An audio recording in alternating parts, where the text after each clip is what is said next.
All right, good morning, everybody. Joe Van Doren here, and welcome to our Virtues Pick for today. And we have a great word, and I'm so happy to be here.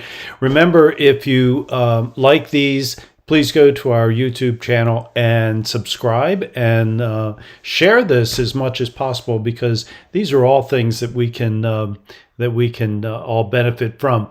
So, what is our word today?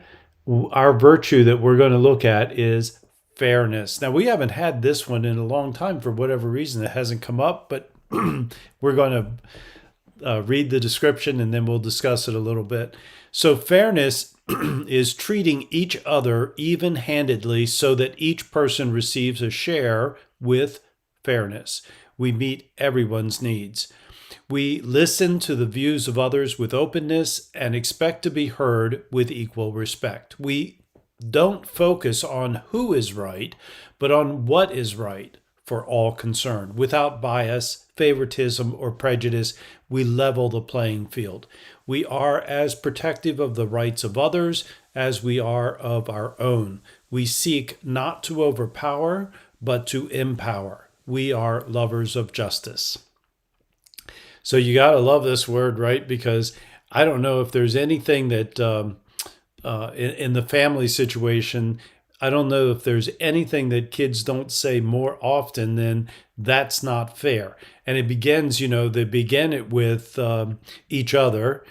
And then, when it's something that they wanted and the parent doesn't allow it to happen, they're quick to accuse us of not being fair. So fairness is something that's important to us from a very early age, and we have a sense of it in ourselves. And I have to say, this just reminds us again that we have all of the virtues inside of us already, and and so as we look at them, we can appreciate that. Fairness is one of those, that because from a very early age we're willing to ask for it and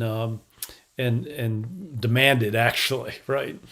So what about this fairness? I love this because when I was teaching young kids, I would ask them, about fairness and if it would be fair if the parents got a larger piece of pie than the kids got. And of course, they all said no, that wasn't fair. Everybody should have the same size slice of pie, right?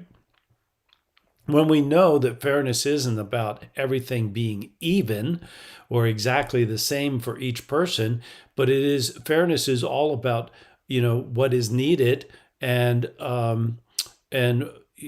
that's really what it's really about. It's about what is needed for each person, right? And that becomes fair, so that things are more even handedly, and we receive the share that we deserve or that we need.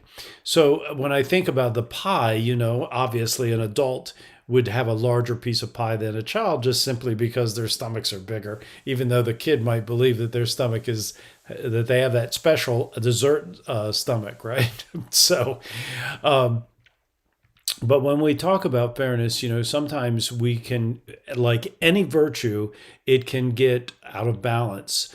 And when it gets out of balance, what happens is that we become unfair to someone else. So in our desire to make things more fair for one person, we may go to an extreme on the other side and actually show favoritism or bias, so that we're actually not being fair with the other with another person. So we really, really, really have to be careful with that, because we want to keep our virtues in balance so that we are fair to everybody, right? And that reminds me of the idea that fairness is like, having a balanced life. People talk about having balance between work and family. And sometime back we did a little webinar on balance in parenting, school, and work. So when a parent was back in school. And the fact is that balance does not mean that we have everything in equal amounts. So we don't have 8 hours of sleep, 8 hours of work, and 8 hours of parenting, and there's no time for school. We don't have 6 hours of sleep, 6 hours of parenting, 6 hours of work, and 6 hours of school. It just doesn't work that way. So there's some times when balance is, I'm going to give my mindful attention to this subject right now, but I'm not going to forget that I have these other responsibilities, and when the time, and then I'm going to give those responsibilities my mindful attention when the time is right. And it means that we may need to give more attention to one child at one time more than another one of the other children.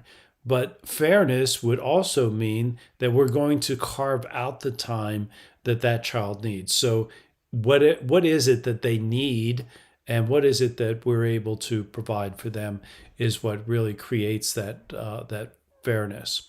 So this is such a big subject because it's so important to almost everybody, and no matter what our situation might be. And let me just, I don't know what to do with this phone. So I just did a "can I call you later?" We'll see what happens. Sorry about that. So I really like this word, but I like it from the idea of me practicing fairness by being sure that I listen to the views of others, that I'm open, that I'm willing to respect others and their views, and not go overboard on either side. So that's how I'm going to look at that today and think about what are the situations that I'm facing today that I can do that in. All right, so as a parent, how do we teach our kids about fairness? Well, we demonstrate it first of all. That's obviously the most important thing.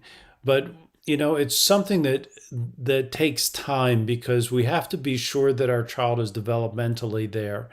And we were going to obviously explain, but we're also going to demonstrate that fairness by making sure that we hear their side of the story, that we focus on what is right for all concerned. And so really focusing on what is right for all concerned is also another way of saying focusing on what we've clarified as being the most important things to our family. And so when we do that, then the child can begin to learn that fairness is also about what is important, what is right, what is the thing that is right for us as a family, and for us as a individual, but also as a family. So it looks like we've dropped a lot of frames on this. We've had some bad weather up here in Tennessee, and I'm just thinking that the internet is not appreciating the the bad weather. So hopefully all this came through. Until next time, until tomorrow, keep practicing the virtues and the 4 C's of successful families, and that is clarity, communication, consistency, and community. Until next